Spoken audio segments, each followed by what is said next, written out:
Ahojte všetci, ja vás vítam pri mojom ďalšom videu.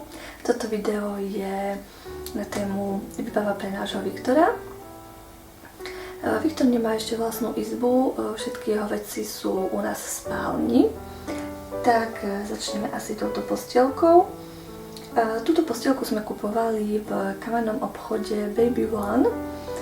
Je to postielka značky Roba. A ja som vždy chcela takú postielku, ktorá bude mať možnosť vlastne buď odopínania, alebo proste nejakej funkcie, aby som si postielku prisunula k posteli a mala výhľad na babetko vlastne, aby som sa ho mohla dotknúť, aby som nemusela vstávať z tej postele.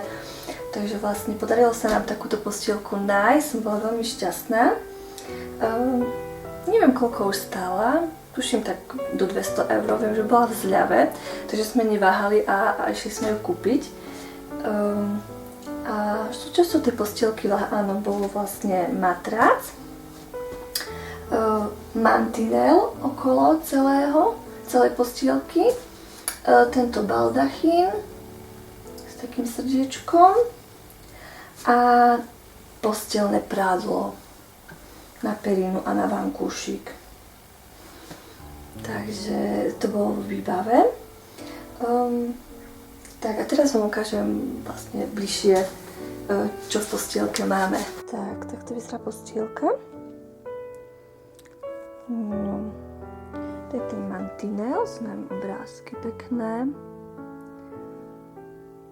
Takto po celej dĺžke. Postielné prádlo bolo tiež s takým motívom. No, nemám to ešte oblečené, keďže malý bude spať prvé v perínke, ktorú som dostala, a v takomto spacom váku. No, tu má pekne hračky poukladané, čakajú na ňo.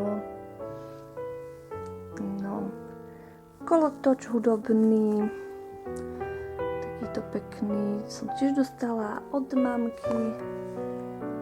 Značky Tiny Low. Tak. No a vlastne takýto princíp to má, že to je na zips. Moment.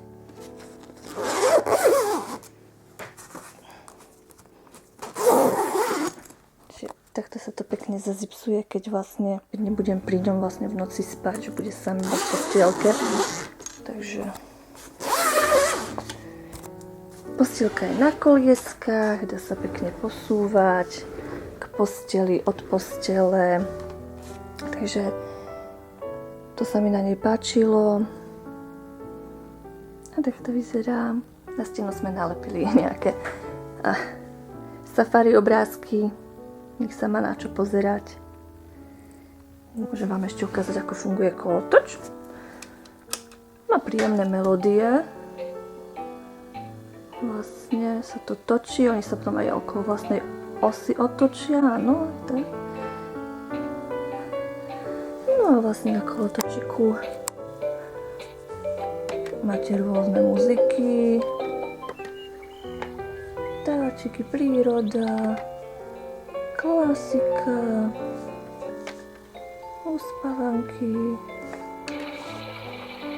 A to je biela technika. No. Tu sa tak jemne dotknete. To si aj babetko môže samo potom, keď už bude väčšie, prepínať pesničky samo. No. Je tu plus minus hlas. Také malé radíko. A takto sa to pekne točí. Tak ďalej tu máme prebalovaciu komodu pre Viktora. Je praktická, veľká. Ja som veľmi dlho hľadala takúto komodu na šuflíky, takúto väčšiu. Ale nevedela som nájsť. Som si hovorila, že ak kúpim už hociakú, na akú natrafím, šuflíkovú hlavne. Ale nakoniec som našla na jednom internetovom bazári a veľmi som sa potešila. Takže je používaná, ale to nevadí, lebo vlastne je zachovala. Stala ma okolo 50 €, než okolo, stala ma 50 €. A vlastne tu má Viktor v nej veci. Tu je ešte k tomu taký pekný prebalovací pult. Kúpila som do toho takúto prebalovaciu podložku. Takisto v obchode pre detičky Baby One sa volá. Čiže bola zlacnená, neviem koľko, 17 € alebo takto nejako. Jo, to som mu nalepila safari obrázky, aby sa mal na niečo pekné pozerať, keď ho budem prebalovať. Takže tak. No, a tu mám zavesené z boku taký organizér.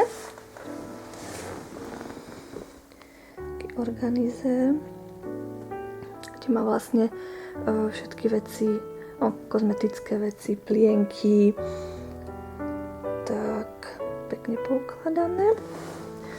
Hlavne by som to mala po ruke, keď ho budem prebalovať, takže tu hore mám hneď vlhčené obrúsky. Tu nás sú vatové tampóniky, keď bude treba utrieť ričulku a tak. Tu nám mám klasický Bepanthen masť na zapareniny, takisto na prsné bradavky. Potom si z kozmetiky HIP kúpila. To je tiež krém na zapareniny. Rada kozmetiku HIP, mne strašne príjemne vonia a hlavne táto je bez parabenov, bez nejakých škodlivých látok. Je to s naturálnym biomandľovým olejom. Ďalší mám krém na tvár a na telo. Takže toto máme. Čo ešte tu máme? Tu máme klasické vatové tyčinky do uší, do nožteka, neviem. Potom som si kúpila sprej do nosa Pissiomer Baby. Je to vlastne sprej s morskou soľou, s morskou vodou. Kúpala som ho v Holandsku, takže takýto. Sama som ho vyskúšala, keď som mala vlastne tehotenskú nádchu, alebo vlastne zapchatý nos.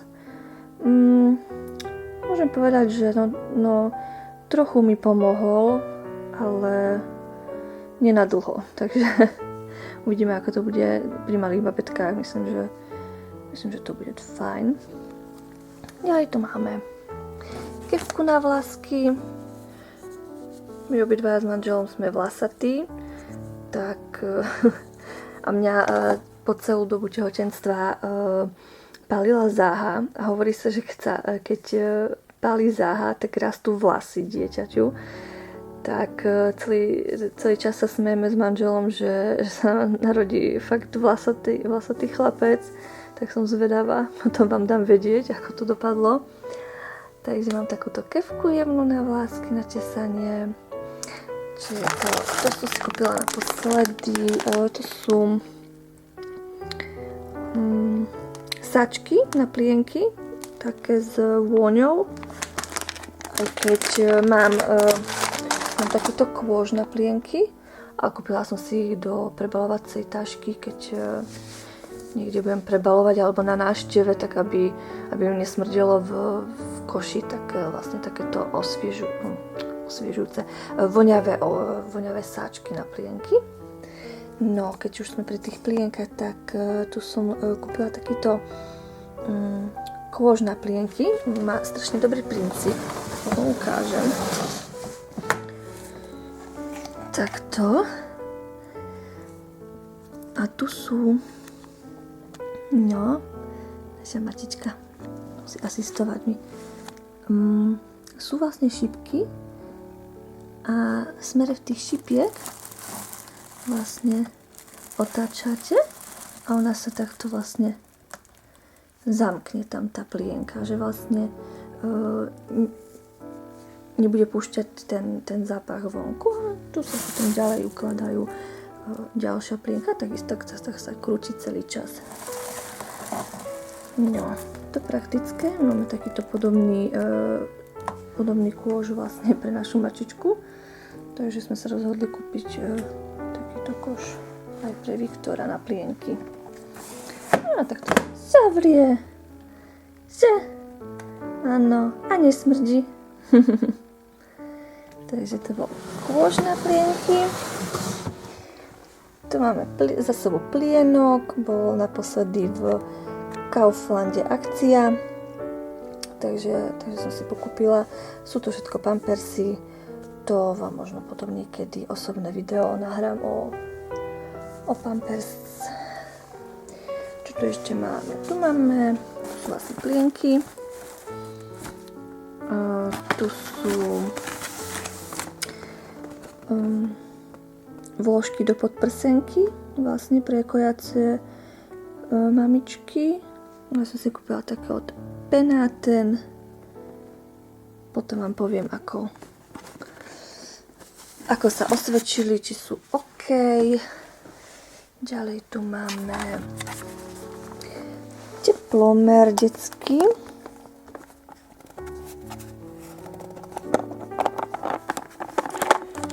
Teplomer takýto na čelo aj do uška, takže takto do ucha s tým nadstavcom predtým to bolo vlastne na čelo. Je fakt veľmi rýchly a spoľahlivý. My sme si už s manželom merali teplotu. Je to značka Thermoval Duoscan od Hartmann.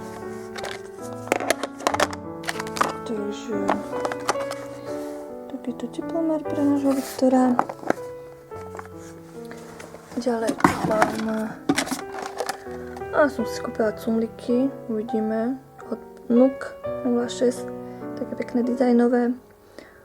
Uvidíme, či budeme potrebovať alebo nie. No a to by tak bolo všetko z tohto organizera.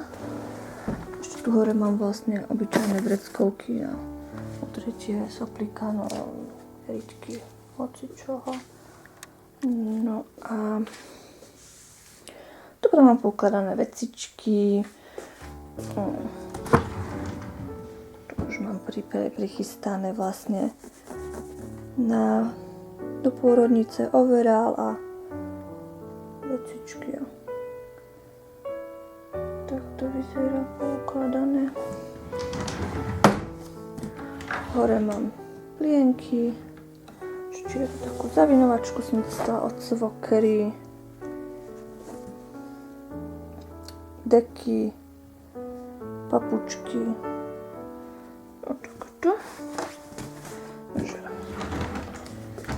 A v poslednom mám sterilizátor, ešte tu mám posterilizované vlastne fľašky, odsávačku. Cumlik tam mám, myslím, že jeden vysterilizovaný.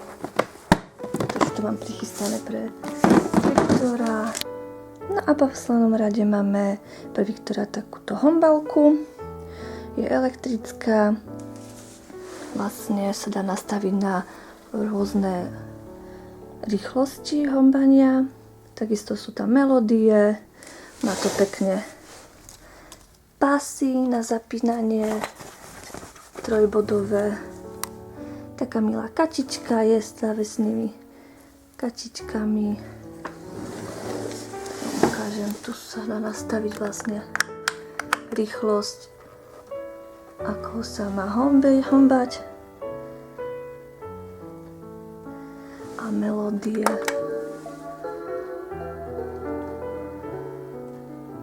Takže takúto vec máme ešte pre nášho Viktora. Tak to bola výbava pre nášho Viktora. Ja dúfam, že sa vám moje video páčilo, že vás zaujalo. Ak by ste mali nejaké otázky, tak mi kľudne píšte komentáre pod video. Ak sa vám video páčilo, tak like, ak sa vám nepáčilo. A ja sa teším na vás pri mojom ďalšom videu a prajem vám pekný deň, majte sa, ahojte!